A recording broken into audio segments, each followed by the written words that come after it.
Good morning, good afternoon, evening. How's everybody doing? Give me a shout out in the chat. Let's check in. Everybody looked so cute in their chair dances, and everyone was participating so deeply last night with London. Very beautiful to watch and feel. Today we're going to kind of go inside the primordial conditioning around original sin. So we're going to deconstruct that in our collective subconscious. So I have a couple things we're going to do, and one of them is a whole thing with apples, my little Eves. And when you kind of get into the true frequency of the Adam and Eve or any Genesis story, but I'll use the Christian story, but this goes through all kind of the Piscean era of religious kind of construction. Religion was meant to give you reality. That's what religion, spirituality are for. They're a means, a mode, a skill set of reality. Now, what we've seen is the absolute opposite of that, where it puts you into a non-reality. And one of the most kind of basic, fundamental non-realities is around original sin. Now, as we crest into this new era of consciousness and in this kind of crossroads of huge movements of time and space, which you incarnated in this lifetime, a very high incarnation as a yogi, as a woman, as a leader, we are here to, Tashi talks about this, and I think it's important. Some of you have heard her talk about kind of, many of us are here in the Men's Grace community and the women's community across the globe. We all are in some way connected incarnationally to Pallas Athena, and that's why we've come together again. And in Pallas Athena, in the matriarchal times, we made some mistakes. And there were misappropriations of power that happened in the matriarchy that swung the other side into the patriarchy. So one of the fundamental pieces of that swing of the pendulum is the Genesis story of original sin. And so I don't have time, but at Rama University, this will be a whole semester class where I deconstruct all of these kind of Genesis myths and stories and how they've been basically denatured and built upon to create the Piscean era kind of construct of guilt and shame. Now, in the yogic science, we understand that shame, and maybe we understand it, but maybe we don't understand it. Maybe we don't stand under it. So that's what we're working on today, is that shame is just when you are the same. Shame, when the shame comes up, it's an indication that something's not moving.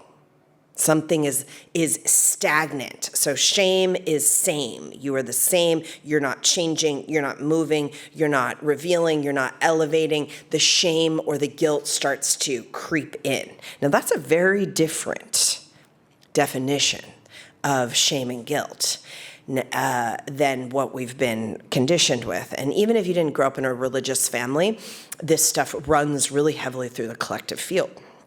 So, if you started to kind of populate, or even in the cognition, but then let the psyche soma kind of organize around it, that when the shame comes up, when the guilt comes up, or some sort of kind of contraction comes up around the radiance, the openness, the sexuality, the creativity, the sensuality, because this stuff, it filters in all areas, even to the kind of feeling or experience, and many of us have had trauma with this as we kind of went through puberty and grew, that, oh, wait a second, I have power in my beauty, I have power in my body, I have power in this kind of form of woman, and I'm either kind of misusing it, or I don't understand how to use it, or I'm afraid of it, so I'm hiding it, so there's like a lot of kind of cloaking of it, or or feeling like you can't be as radiant as you are because of different kind of societal constraints. Now, and different types of attention that that trigger you or don't feel good to you. Now, one of the things that has been kind of misconstrued in the New Age and in some of the ways that we've tried to remedy this, which we're always kind of working these polarities on planet Earth, is that, okay, well, this happened in the first kind of Uranus-Pluto movement of the 20th century, which we are now in another Uranus-Pluto movement, and Saturn, all that, those players.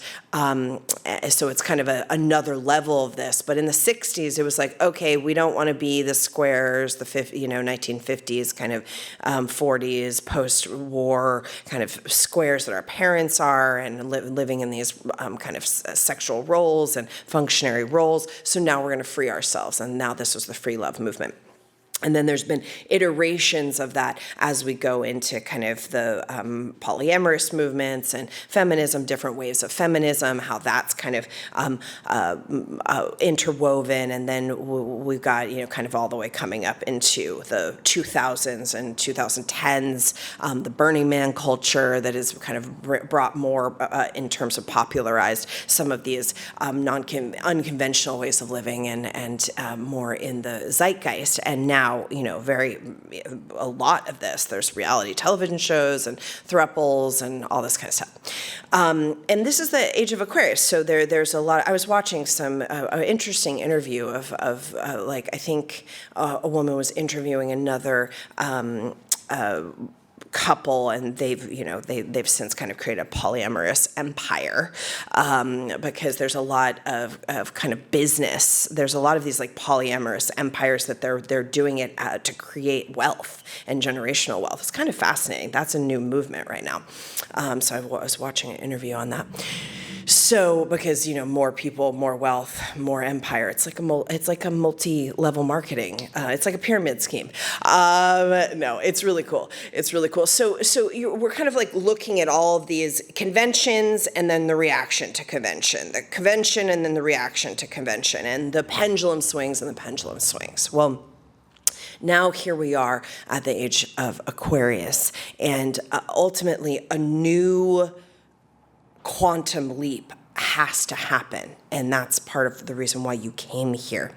And in the Pleiadian mythos and the Pleiadian future telling, they talk about the way that they evolved past this particular moment in their consciousness and history, in their planet system, is that they started to elevate the frequency of the cosmic orgasm.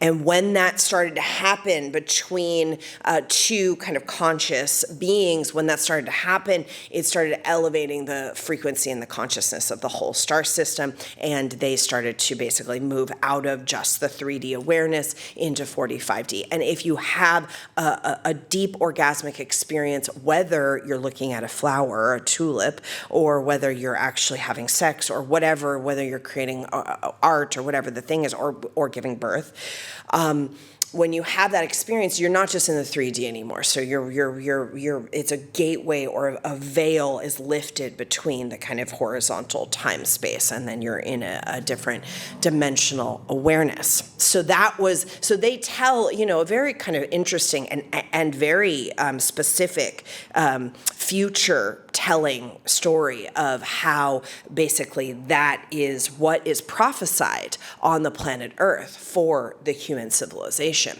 That as we kind of elevate this frequency, and I think part of that is something that maybe we don't think about when we're reading it, but then now we're living it, that these things happen kind of on top of each other. It's just like a temple is built on top of a druid, some sort of druid formation, then a temple's built, then a church is built, then the church, burns down by the whatever crusades, and then a thing, and then on top. So these timelines start to just build parallel on top of each other. And in a place like Glastonbury, you go to Glastonbury, UK, and you go there and it's like, it's a kooky town and there's kooky people there. That's kind of the like township is like, it's a kooky town and it's kind of a new age town. It has a lot of history and it's a little like, woo, it's ghosty, and there's a couple little places and there's some, things people say, and there's some sacred sites and all this kind of stuff. But ultimately, Avalon is on top or underneath, depending on how you look at it, of the Glastonbury township. It's the same coordinate in space, but completely different time. Okay, so then you start to see that these things are built kind of on top of each other simultaneously, which is ultimately what is happening right now on the planet with these levels of consciousness and these levels of awareness. So the cosmic orgasm, or this kind of elevated frequency love, exchange, intercourse, interdependence, activation, is the frequency that is going to help us and those who are interested in taking the consciousness of the human species to the next level, which is prophesied, but that doesn't mean it's going to happen, because the future can change. So there's a lot of kind of support, and there's a lot of kind of time travelers that are helping us. There's a lot of angelic realms and ascended masters and all this kind of stuff, but that doesn't mean it has to happen. So it's our choice, and it's our choice in every moment and every second. So when we're kind of looking at the genesis of this age of Pisces, and I feel it's very, very important to look at the way that history has organized itself, even different kind of views of history. So there's not, it's a multi-perspective kind of thing. So when you're looking at these kind of multi-perspective of how time has formed itself and what cycles have formed themselves and how that has conditioned the consciousness and how that's created certain aspects of the third industrial revolution and now the fourth industrial revolution. If you're not paying attention, this is a very dangerous thing for the civilization. So this is why, as yogis, we look at these big swaths of time and space. My friend Alan Steinberg, I'm so excited. Steinfeld, what am I saying his last name? I never say, I always say his whole name, but I always say it together, Alan Steinfeld. He's been working on this for like almost 20 years, I think, this book that basically, it's called Making Contact, and it's all about the extraterrestrial communication and extraterrestrial kind of visitation, and different types of extraterrestrial exopolitics and all that kind of stuff throughout the ages as per art. So he looks at it through the lens of art and art history and how the art has literally visually shown the extraterrestrial invasions and friendships and technologies that have come to planet Earth over the past 26,000 plus years. It's going to be really, really interesting. And I'm very excited for this book to come out because it's one way. Art history is such a great way of looking at consciousness and how consciousness is formed and what kind of has organized and what who's paying for the art, what's the art about, why is the art, all those types of the politics around the art. So when we're looking at the Genesis story, and there's so many fascinating things about this, but Robert Graves talks about this in The White Goddess, one of his most incredible books, and he wrote that book on Majorca, which is one of the reasons why we're there. So the consciousness that he discovered there, which is basically he goes through these kind of sound frequencies that were used and reiterated and held by the poets and the bards and the prophets and the seers and the soothsayers of all of civilizations as we've known them throughout the ages. And then he goes into the certain types of sounds. So one of the sounds that he goes into is the Q. And the Q is a snake. And the Q is actually, in one way, what you could call the Kundalini. It's the sound, the onomatopoeia of Kundalini. I know that letter Q has gotten some bad press lately, but I'm just talking about Q, the letter, okay? So everybody's down on the letter Q. It's such an amazing Q. It's such an amazing letter. But so he talks about just this letter Q. And the thing is basically an ovum in a snake. And that it holds the Kundalini, the Q. So then we go to the Genesis story. And the Genesis story in the yogic kind of understanding of it is that the apple is the yoni and the snake is the lingam. And the kind of the meeting and the intercourse between the apple and the snake is actually the part of the story that is important, not all the drama about the man and the woman and how they related to it. So all of that was kind of built on top for political purposes. But ultimately, the man and the woman coming together, the apple and the snake, that kind of holy matrimony is indicative of the Shiva and the Shakti. And that's what that Genesis story is actually describing. Now, it takes a lot of some of the interpretation off of it, doesn't it? So what we're going to do today is we're going to go into some meditations where we reprogram some of these Genesis type of fundamental guilt, shame, and these complexes of original sin that we're carrying around with us epigenetically, even in the genome.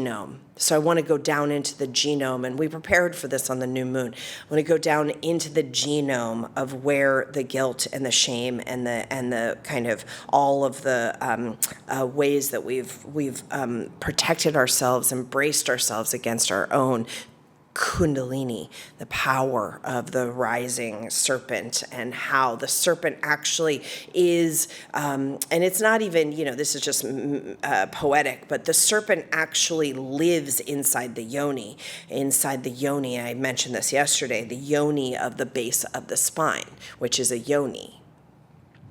So we're going to do some things like this today. So we'll get into some specific stuff and talk a little bit more technique, but this morning, we're going to open up this kind of cosmic egg of all of what is kind of holding some of this shame, guilt, pain, separation, the ways that we've fragmented ourselves, the ways that we've fractured ourselves, and we'll kind of go into the subconscious, our collective subconscious, and also our personal subconscious, and do some reprogramming so that we can understand that the snake actually holds the language of the Kundalini, which is called the Naga language, which when the snake comes and speaks to you, or when the Kundalini rises, you are able to move in a way that is beyond your conditioning, beyond your epigenetics, beyond your story, beyond your ancestry,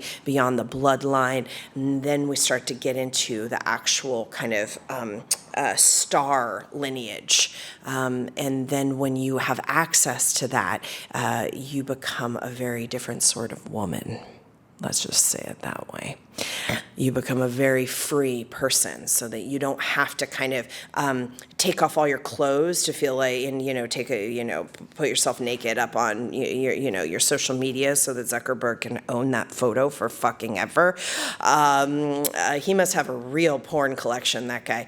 But so he owns every nude picture you put up of yourself, or whatever picture you put up of yourself on social media. I mean, you have to like really get with that. So that goes to his collection. But so, you don't have to do that unless you want to. it's totally fine. We're post-moral. So if you're that's like really feels like a free, that's you sovereign in your nucleus self, then, go at it. But you don't have to do it to prove something as a reaction to the suppressed sexual and sensual and kundalini energy of your parents and your grandparents and, their marriages and their bad marriages, or the marriages they should have left, or the marriages that they, or the marriages they never had, or the, like people like me, my mom likes to get married, so it's been a journey. She's a Taurus, if it doesn't work out, I'm impressed by people like that. It's like, if it doesn't work out, I'm just going to keep on getting married. So we put them in the Liz, what's that lady's name? Yeah, thank you. Elizabeth Taylor. We put that in the Elizabeth Taylor. I'm impressed. My mom was like, no, I'm going to do this until I get it right. And she did. She has an amazing partner.